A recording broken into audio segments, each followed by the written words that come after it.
Renunció el ministro de Salud, Juan Carlos Ceballos. Lo hizo a través de una carta. El comandante del ejército, Washington Buñay, hizo un llamado a los ecuatorianos a meditar su voto en la segunda vuelta electoral. Lo realizó durante la ceremonia de conmemoración de 192 años de la batalla de Tarqui, presidida por el mandatario Lenín Moreno. Más de 200 personas privadas de la libertad que estaban recluidas donde se produjeron los amotinamientos han sido trasladadas a otros centros penitenciarios del país. Este sábado se cumple un mes del asesinato del presentador de televisión Efraín Ruales. Las investigaciones de este caso continúan. A un año del primer caso de COVID-19 registrado en el país, persiste el pedido de numerosas personas que aún no encuentran los cuerpos de sus familiares víctimas del virus. En lo internacional, Chile estudia la posibilidad de establecer un carné verde para las personas que ya han sido vacunadas contra el COVID-19, mientras continúa con éxito su plan de inoculación. Así empieza la noticia, emisión estelar.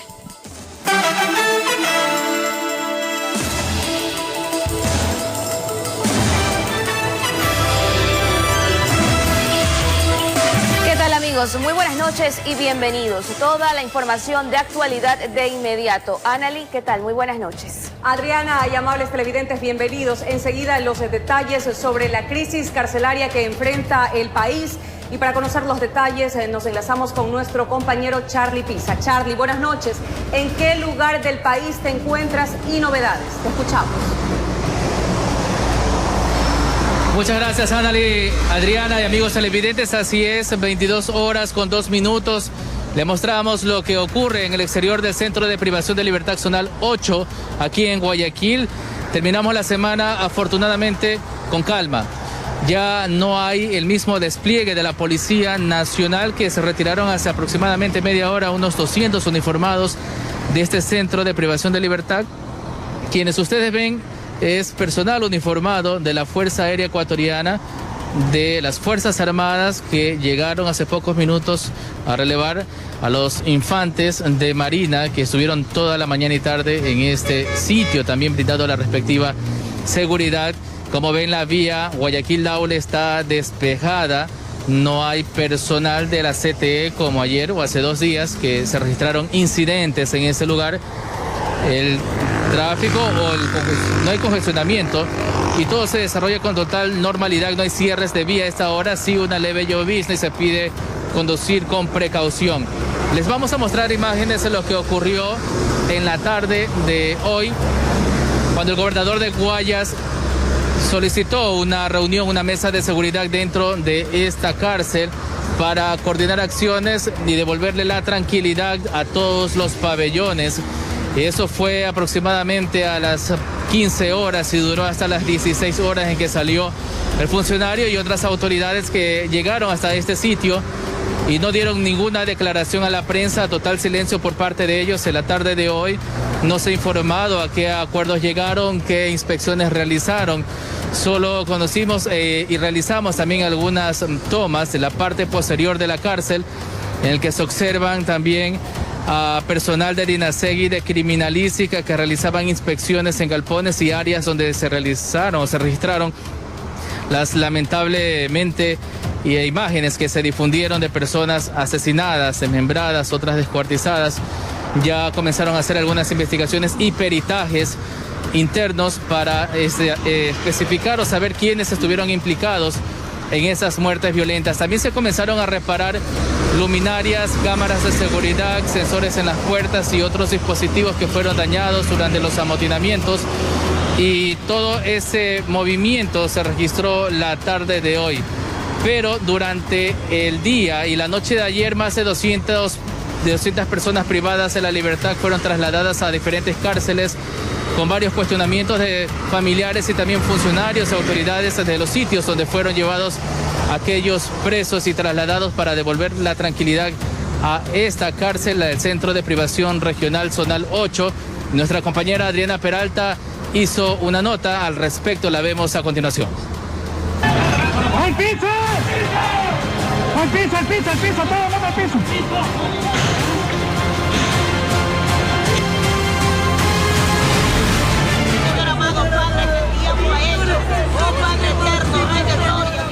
Suplicarle a Dios por el bienestar de sus familiares es a lo que se aferran, ya que no reciben respuestas por parte de las autoridades.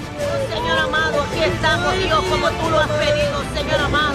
No saben si sus seres queridos están con vida o si los trasladaron a otro centro de privación de libertad.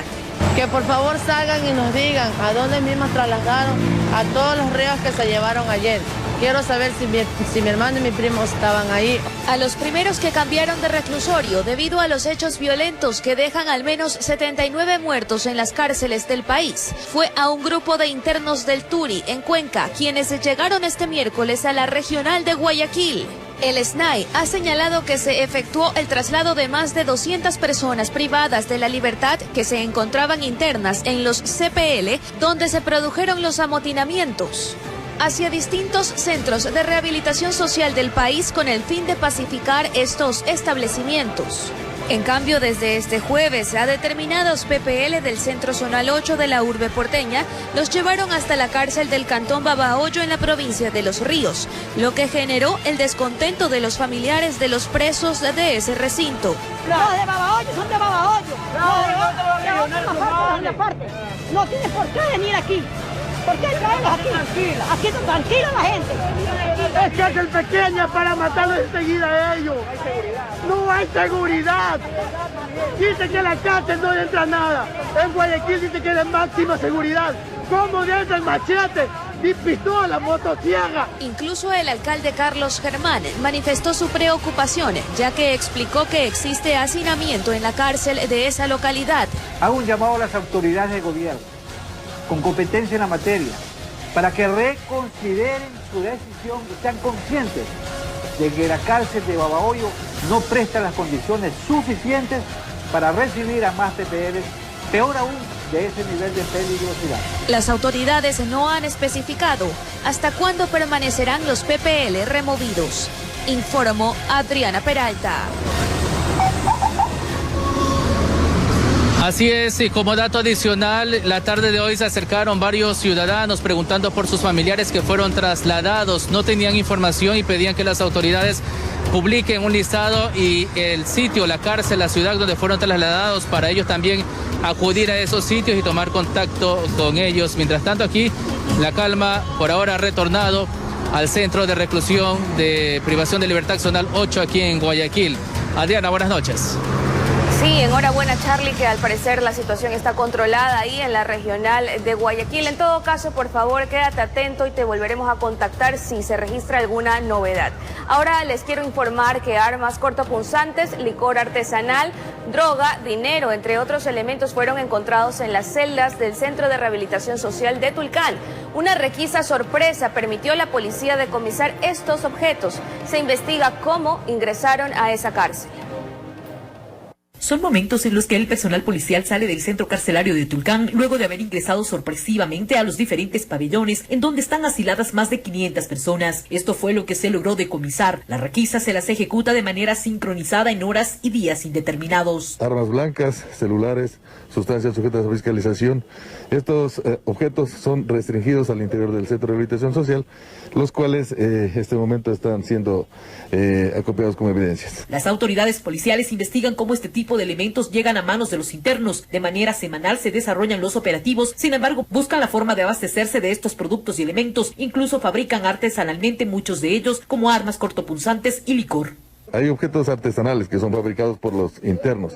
El licor, de igual forma, es un licor artesanal fabricado por ellos, pero hay ciertos objetos que son ingresados de ciertas maneras, podemos decir que evadiendo los diferentes filtros de control que existen. Ante los eventos registrados en otras cárceles del país, se ha instaurado la mesa de seguridad permanente para una mejor reacción ante posibles hechos. Además, se planifican simulacros para medir los tiempos de reacción. Están en los colchones, en los baños, en las paredes, se encuentran este tipo de situaciones que acabamos de encontrar. Los equipos tácticos y operativos han logrado encontrar esta serie de objetos y elementos en distintos lugares que son acondicionados por parte de los PPLs para lograr camuflarlos. Ya se activó justamente esta mesa de seguridad para estar atentos y reaccionar sobre los protocolos en caso de que hubiese alguna posible alteración en el interior. Con imágenes de José Cedeño desde Tulcán, informa Miriam Enríquez. Al menos 149 armas cortopunzantes, tijeras, celulares y licor artesanal fueron decomisados en un operativo en el Centro de Rehabilitación Social de Cotopaxi. Al momento, todo se encuentra en calma tras los amotinamientos. Escuchemos. Fue la noche de este jueves y madrugada del viernes que se realizó una requisa en el CRS Cotopaxi. Las unidades de mantenimiento del orden y de reacción del complejo penitenciario realizaron el registro corporal de los PPL y el registro de las celdas, donde se encontraron gran cantidad de armas cortopunzantes, 149 para ser exactos, celulares, gas pimienta, 35 cortaúñas, 44 objetos contundentes, 20 tijeras. Además, 40 litros de alcohol artesanal y 200 metros de cable, destornilladores y mochilas. Procedieron incluso a abrir las puertas de manera industrial, pues varios candados impedían el ingreso a las celdas. Son frecuentes los operativos que se realizan en el Centro de Privación de Libertad Cotopaxi para tratar nuevamente de retomar el control del centro penitenciario luego de los asesinatos del martes. Operativos que se desarrollan con un amplio contingente de Policía Nacional y Fuerzas Armadas en los exteriores de la cárcel para reducir así el riesgo de fuga, informó Marilyn Jaramillo. ¡Flecha, flecha, flecha! ¡Vete el cubo, vete el cubo, el cubo, el cubo! ¡Al piso! ¡Al piso, al piso, al piso, todo al piso! 23 de febrero, un solo día de revuelta en las cárceles fue capaz de ocasionar mayor número de muertes violentas al interior de las prisiones, superando a todo el año 2020. ¿Qué pasa con nuestras cárceles? ¿Quién manda realmente? No se pierda los detalles en nuestra entrega especial este martes en su informativo La Noticia.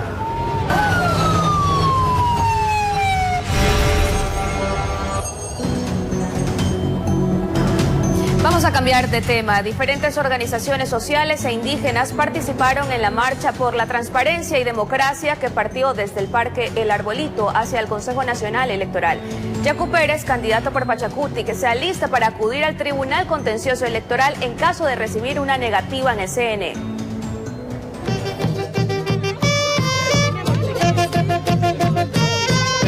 La música y el colorido se apoderaron del Parque El Arbolito, centro de Quito.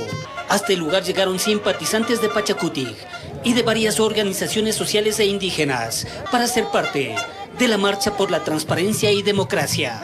Queremos entrar por las puertas grandes, no queremos entrar por las ventanas, queremos transparencia. La defensa de la transparencia y la voluntad popular es una causa democrática que nos une a los pueblos de todo el Ecuador, independientemente de organización social o política. Yacu Pérez, quien no declina su candidatura a la presidencia hasta no agotar todos los recursos legales, desde lo alto de la escultura denominada Espera de Movimientos Oscilantes, agradeció el respaldo recibido. Esa democracia se vuelve una caricatura cuando vienen los fraudes. Lo único que venimos a pedir hoy es que haya democracia. Pero para que haya democracia tiene que haber transparencia. Y para que se haga realidad la transparencia tiene que abrirse las urnas. No pierden esperanza que el Consejo Nacional Electoral CNE, con el recurso de objeción, acoja su demanda y se permita que las 20.050 actas presentadas terminen en la apertura de urnas y recuento voto a voto. La justicia tiene que ser firme. Todo lo que estamos solicitando, todo lo que ha solicitado el señor Contralor General del Estado, así como también la Fiscalía, no interrumpe en ningún momento. Saben que acudir al Tribunal Contencioso Electoral será el último as que les queda bajo la manga. Pedimos por estas faltas de cumplimiento a la Constitución, falta de cumplimiento a la transparencia, a la imparcialidad. Pedimos al Contencioso Electoral procedan con la destitución definitiva del actual Consejo Nacional Electoral.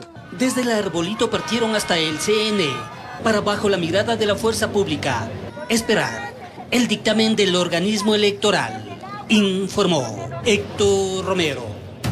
22 horas con 15 minutos y es momento de hacer contacto con nuestra compañera Marilyn Jaramillo, quien se encuentra en el Consejo Nacional Electoral en Quito para darnos un informe sobre los incidentes ocurridos en los exteriores del CNE.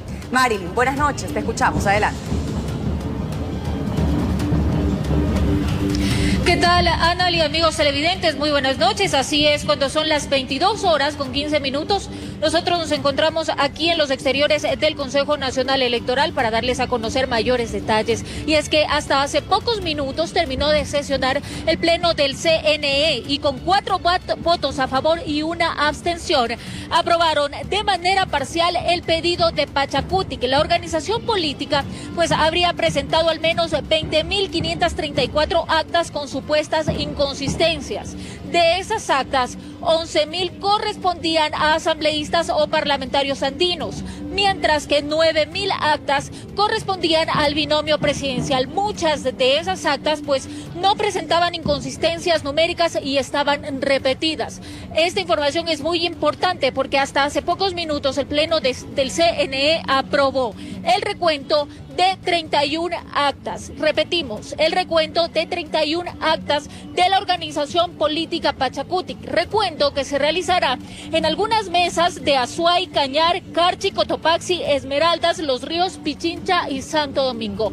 El ambiente que se vive aquí en los exteriores del CNE es este. Ustedes lo pueden observar.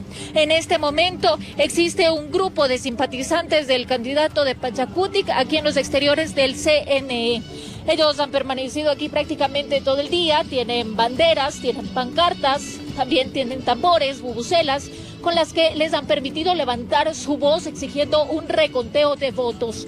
Escuchemos el ambiente que se vive a esta hora.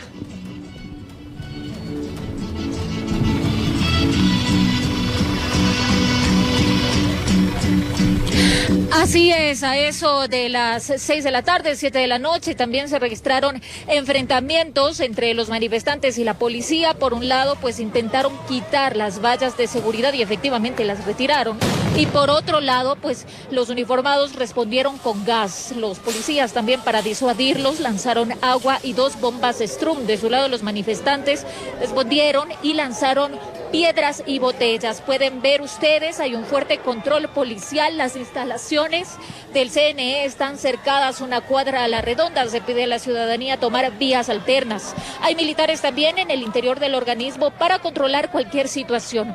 La sesión estaba prevista para las 5 de la tarde, sin embargo empezó a las 7:30 de la noche con más de 2 horas y 30 de retraso. Por parte de la organización Pachacuti se ha mencionado pues que radicalizarán sus medidas y permanecerán aquí en vigilia. Esa es la información que nosotros tenemos hasta el momento. Mientras tanto, volvemos de Estudios Centrales. Muy buenas noches. Te agradecemos, Marilyn, por la información de primera mano. Mientras tanto, tenemos más noticias. En medio de la crisis sanitaria y la polémica por el plan de vacunación, Juan Carlos Ceballos presentó su renuncia irrevocable al Ministerio de Salud Pública. El presidente Lenín Moreno destacó la labor de Ceballos al aceptar la tarea de conducir el sistema sanitario en medio de la pandemia. En su última aparición pública, Juan Carlos Ceballos fue cuestionado por invitaciones a autoridades académicas para que participen en el proceso de vacunación. Todos hemos cometido errores. Esta es una pandemia que nos ha enseñado la importancia de reconocer los errores. Un mes antes admitió que su madre recibió la primera dosis del fármaco, aun cuando existe personal médico y adultos mayores que no han sido vacunados. Lo hice en mi calidad de ministro de Salud, en mi calidad de doctor y en mi calidad de hijo. Las críticas a su gestión surgieron de varios sectores y tras menos de un año en funciones presentó su renuncia irrevocable a su cargo en la cartera de salud. El presidente Lenín Moreno dio a conocer la carta de renuncia y expresó en su cuenta de Twitter que respeto la opinión de quienes solo ven errores y prefiero recordar al ministro que aceptó la difícil tarea de conducir la salud del país en la peor crisis sanitaria que vive el Ecuador. En el documento, Ceballos expone cuáles fueron los resultados de su gestión al frente de la cartera de salud. Las decisiones adoptadas para la implementación de políticas públicas se sustentaron en principios de transparencia, solidaridad, equidad e impactaron en la disminución de muertes en la pandemia. Además, entregó un país funcional que se anticipó a decisiones acertadas, que permitirán hasta finalizar el periodo de este gobierno que 2 millones de personas estén vacunadas. Los cuestionamientos al plan de vacunación fueron principalmente de los médicos, quienes están en primera línea y muchos de ellos no han sido inoculados. Lamentablemente él ha cometido errores que rayan en el tema ético y moral. No demostró durante todo este tiempo las capacidades como para poder manejar un problema tan severo y tan difícil. Los galenos esperan que la nueva cabeza de la cartera de salud cumpla con los criterios de priorización en este plan. Bajo normas absolutamente claras, transparentes, listados que estén expuestos en todo lado. Informó Priscila Cadena.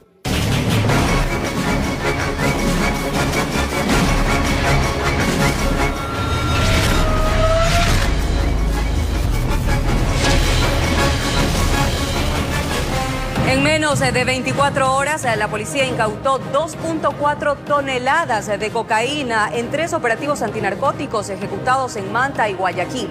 El cargamento, valorado en 120 millones de dólares, iba a mercados internacionales.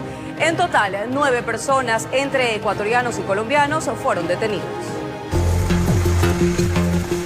En 3 operativos antinarcóticos ejecutados en las provincias de Guayas y Manabí, la policía incautó 2.400 kilos de droga. En Manta, una organización narcodelictiva encaletó 47 sacos de yute con 1.9 toneladas de clorhidrato de cocaína. 1.604 paquetes de clorhidrato de cocaína con un peso aproximado de 1.875 kilos de clorhidrato de cocaína. El alcaloide, valorado en el mercado internacional en 88.670.000 dólares, llegó desde Colombia por la frontera norte vía terrestre en el doble fondo de vehículos y fue enterrado en 9 caletas en una finca de Lihuiqui. Con los logotipos Joker, Bentley, Hulk, F488 y Whisky. Ya en la provincia del Guayas, en el puerto de Guayaquil, un operativo permitió la detención de una persona y 45 kilos de cocaína fueron decomisadas. En un doble fondo acondicionado en el piso de un contenedor que estaba previsto exporte banano con destino a Alemania.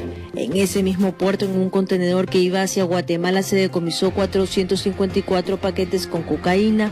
En lo que va del año, desde el 1 de enero hasta la presente fecha, la Policía Nacional en el ámbito nacional ha incautado 21.181 kilos de sustancias sujetas a fiscalización. Desde la provincia de Manabí, informó Wendy Delgado. Le damos paso a Charlie Pisa. ¿Tienes algo que comentarnos? Charlie, adelante.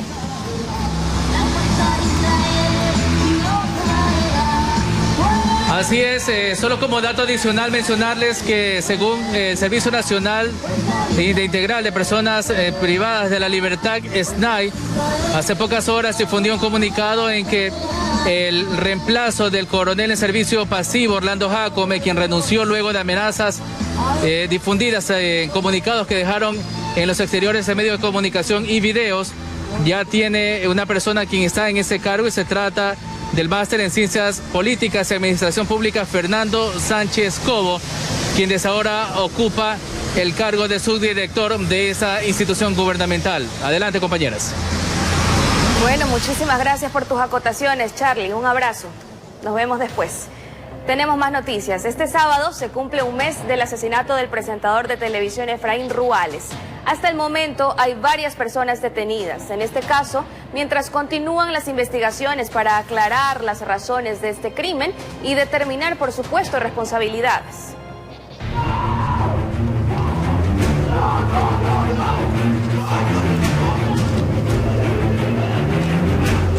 La mañana del 27 de enero, el país despertaba con la noticia del abrupto fallecimiento de Efraín Ruales, conocido presentador y actor de televisión. El hecho se produjo a pocos metros de la avenida Juan Tancamarengo, esto al norte de Guayaquil. 4 disparos fueron efectuados desde un vehículo que se acercó hasta el automotor de Ruales. Todo mientras estaban en movimiento. Una de las balas impactó el cuerpo del presentador, acabando con su vida. Inmediatamente la policía acercó el lugar, de ahí las primeras versiones. Había salido de un gimnasio, esa es la única versión. Aquí en la escena del delito se puede observar que existen 4 impactos de proyectiles, 3 en el lateral izquierdo, especialmente en la puerta. y otro en el costado derecho a la altura de la ventana posterior. Nosotros podemos observar que en el interior del vehículo se encuentran todas las pertenencias del señor. Era de no creer, incluso su pareja sentimental también llegó al punto. Desconsolada, no podía asimilar lo que había sucedido, pues minutos antes había compartido con él. De acuerdo a la novia, manifiestan que se habían despedido del gimnasio y luego de él aparentemente se estaba dirigiendo a su domicilio, que queda en San Borondón. Ya tenemos algunos videos del eco en donde se puede observar que un vehículo aparentemente alto se acerca al costado derecho y comienza a realizar los disparos. Sin embargo, para el mes de febrero se realizaron varias acciones concentradas en el sur de Guayaquil. De ahí, varios detenidos, uno conocido con el alias de Casquete. Fue de principal atención para las autoridades. Hemos dado cumplimiento a una orden de detención con fines de investigación en contra de un ciudadano de nacionalidad ecuatoriana. Además, conjuntamente con él, se encontraban 2 personas mayores de edad, un hombre y una mujer, que también han sido retenidos por orden de la autoridad que acompañó esta diligencia, que hacen presumir la participación de estas personas en los hechos y circunstancias ocurridos alrededor de la muerte del señor Efraín Ruales. Tratamos de dialogar con las autoridades encargadas de este caso, pero nos expresaron que aún se encuentran investigando el crimen y que por ello en las próximas semanas harían un pronunciamiento.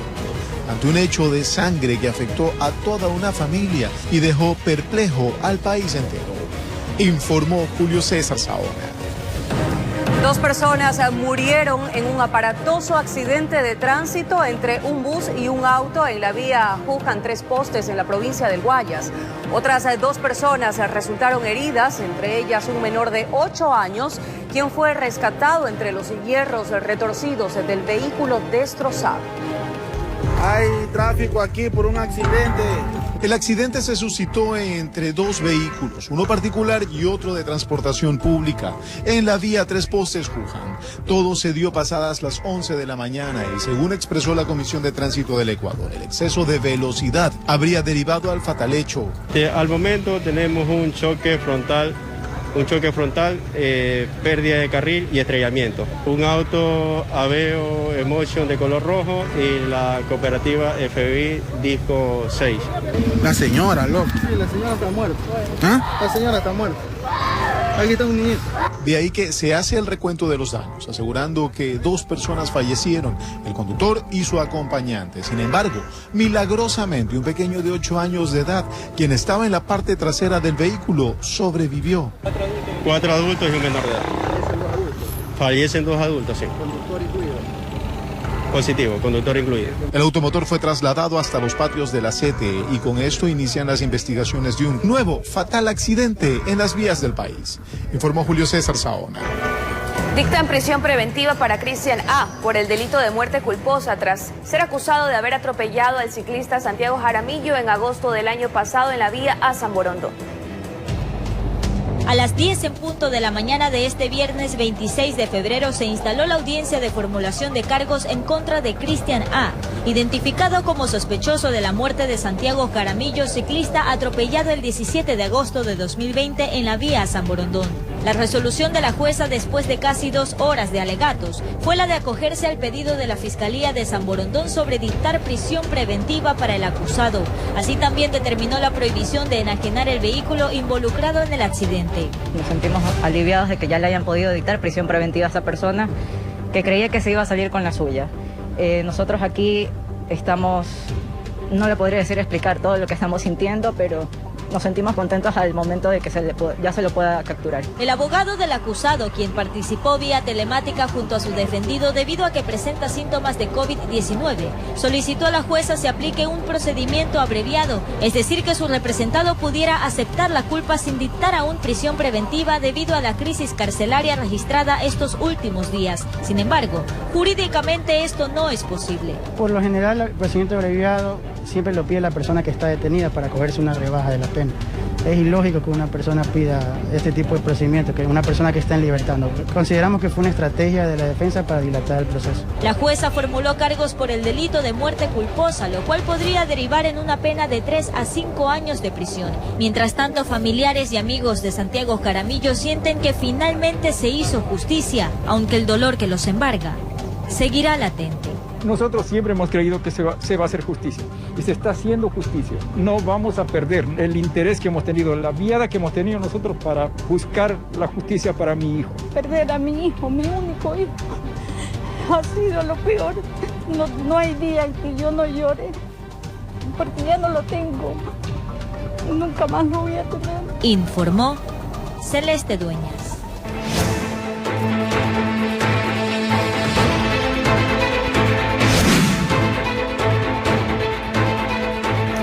Familiares de quienes fallecieron durante la temporada más crítica del COVID-19 en Guayaquil en el 2020 solicitan a las autoridades se les permita exhumar los cadáveres de sus seres queridos, puesto que dudan que en realidad sus restos reposen en los cementerios donde les aseguraron haberlos enterrado.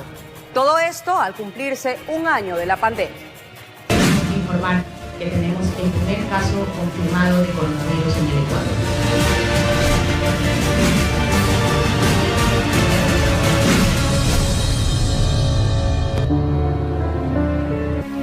Estas imágenes siguen retumbando en nuestras mentes. Un año después, el dolor que dejaron en los corazones de todos los ecuatorianos no se calma. Por lo contrario, es más agudo, principalmente en aquellos que perdieron seres queridos, como esta familia, que vio morir a 2 de sus miembros. Al parecer, mi hermano de aquí de Guayaquil se fue contagiado. Al enterarse que su hijo mayor había fallecido, se deprimió. Lamentablemente, perdimos a nuestro papá el 1 de abril. Su padecimiento nunca cesó, pues hoy en día no tienen la seguridad de que el cuerpo que reposa en el cementerio es realmente el de su padre. Y cuando fuimos la primera vez a visitar, la novedad, que la persona que estaba fallecida no era mi papá, sino que era yo. Y a nosotros nos dieron en una bóveda. Y mi hermano va y le dice que él está enterrado en el piso. O sea, estamos tan inconformes y no estamos seguros si es verdad que mi papá está ahí o no está ahí. Una incógnita que no les permite hacer un cierre emocional. Esta misma tragedia atraviesan por lo menos 15 familias más. Otro círculo familiar afectado son los Ochoa. Karen relata que durante el pico más alto de la pandemia llevó a su progenitor a un hospital público. Pero nadie hacía nada. Era algo tan aterrador, digámosles así, ver cómo las personas llegaban vivas y tal vez por falta de atención fallecían. Y nosotros veíamos agonizar a nuestro padre. Su padre estuvo internado tan solo 8 horas. Desde que llegamos con mi papá ahí hasta cuando nos dieron la noticia, porque yo estaba con mi hermano, fallecieron 30 personas. Tuve que caminar entre muertos, personas que estaban en fundas tiradas en el piso. Y a lo que giré a mi entorno, veía que habían personas en la misma situación. Allí empezó su segundo drama. Pese a tener dónde enterrarlo en la casa asistencial, no le entregaron el cadáver. Mi papá estuvo 11 días en un contenedor en el Guasmo, a la cual yo me pregunté, ¿por qué se adueñaron de los cuerpos? Al igual que la primera familia, piden la exhumación del cuerpo. Resaltan inconsistencias en el manejo de los cadáveres. Los mismos panteoneros decían que los enterraban, les quebraban las piernas, si eran muy altos, que si no encontraban el nombre, los tiraban en otro contenedor y si no le ponían cualquier nombre. La Fiscalía General del Estado está al tanto de estas denuncias, por lo que esperan una respuesta. Y es que solo quieren cumplir la última voluntad de quienes ya no están con nosotros. Informó Maite Mora. Vamos al ámbito nacional para informarles que 3 personas fueron detenidas por el presunto delito de peculado por compra de insumos del hospital del IES Teodoro Maldonado Carbo en un contrato correspondiente al año 2018. El perjuicio para el Estado sería de $302.000. Veamos. Los allanamientos se ejecutaron la noche de ayer y esta madrugada en el sur de Guayaquil y en la vía a la costa. Ahí detuvieron a César T. y Juan M., exdirector y exmiembro de la Comisión Técnica del Hospital Teodoro Maldonado Carbo, y a Juan D., proveedor. Se habrían formado parte de la Comisión Técnica, a los cuales la Contraloría le hace la respectiva observación por no haber observado la experiencia de la persona a quien le adjudicaron el contrato. El proveedor es de nacionalidad colombiana y ya cumpliendo con los tratados y lo que establece la misma Constitución, hemos dado a conocer al consulado colombiano. Específicamente de un contrato que estaría cerca del $1 millón en la adquisición de insumos, el cual habría sido adjudicado a un ciudadano colombiano y quien se encargó de proveer al hospital previa aval y autorización de varios de los funcionarios de esta entidad. La Fiscalía los investiga por su presunta participación en el delito de peculado por compras de insumos al hospital en un contrato correspondiente al 2018. Eran insumos médicos referentes a temas de traumatología, un informe con indicio de responsabilidad penal con respecto al análisis que hace la Contraloría a un contrato del año 2018, en donde determina que en dicho contrato, suscrito por aproximadamente $900.000, existiría un sobreprecio de aproximadamente $300.000. Esto fue la causa por la cual la Fiscalía dio apertura a la fase investigativa. De igual manera, existe otra ciudadana que no pudo ser aprehendida, no se encuentra prófuga, no ha comparecido ante la Fiscalía, es funcionaria también actualmente del Hospital Teodoro Maldonado Carbo. Las investigaciones continuarán. Durante los 3 allanamientos realizados se decomisaron computadoras y teléfonos celulares que serán explotados para buscar información que aporten las investigaciones. Informó Roselena Vázquez.